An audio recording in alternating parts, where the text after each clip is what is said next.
उधार का अधिकार क्या होता है?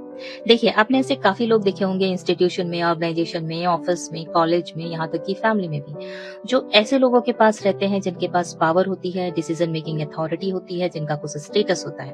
पहले तो उनके पास में रहते हैं, फिर धीरे-धीरे उनकी बातों को दोहराने लगते हैं और फिर एक दिन ऐसा आता है कि उनके स्टैंडर्ड्स को जीने लगते हैं और आपको सलाह देने से आगे बढ़कर आपका इवैल्यूएशन करने लगते हैं। यानी कि भई आपको तो ये करना चाहिए था, कॉलेज के प्रोग्राम में आना चाहिए था, ऑफिस का फंक्शन था आप नहीं आए, आपने ठीक नहीं किया। एक्चुअली जब वो ऐसे लोगों के करीब रहते हैं तो उनके अंदर भी पावर का कुछ हिस्सा आता है, ऐसा उन्हें महसूस होता है। ये बात उनका सेल्फ परसेप्शन बदल देती है।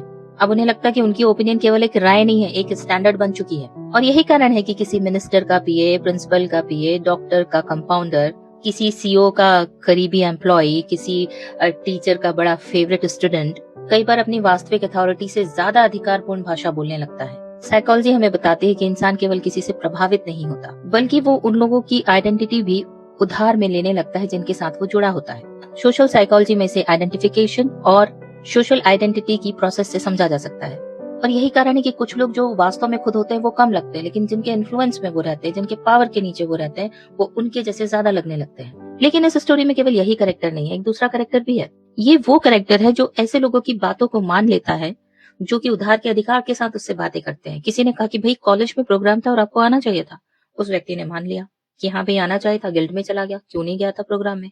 किसी ने उससे कहा कि भाई वो तो टॉपर है, उसकी बात तो सही होगी, तो सामने वाला कैरेक्टर अपनी ही कैपेबिलिटी और इंटेलेक्ट पे डाउट करने लगता है। डायोजेनस ऐसे लोगों को देखकर कहते हैं कि खतरनाक राजा वो नहीं होता जिसके सर पर मुकुट है, खतरनाक वो होता है जिसके सर पे मुकुट नहीं है पर फिर भी वो अपने आप को राजा समझता है। तो अगली बार अगर कोई आपको कुछ ज्ञान दे ना, तो पहले इस बात को जरूर चेक कीजिए कि ये उसकी खुद की आवाज है या किसी से अथॉरिटी उधार लेकर वो आपसे बात कर रहा है। अपने इंटेलेक्ट पर इतने आसानी से डाउट मत कीजिए। अपनी कार का स्टीयरिंग किसी ऐसे व्यक्ति के हाथ में तो एकदम मत दीजिए जिसके पास खुद की कोई अथॉरिटी नहीं है। तो अपने आसपास के लोगों को चेक करते रहिएगा, खास तौर पे वो जो कुर्सी के आसपास मंडराते हैं। Thank you.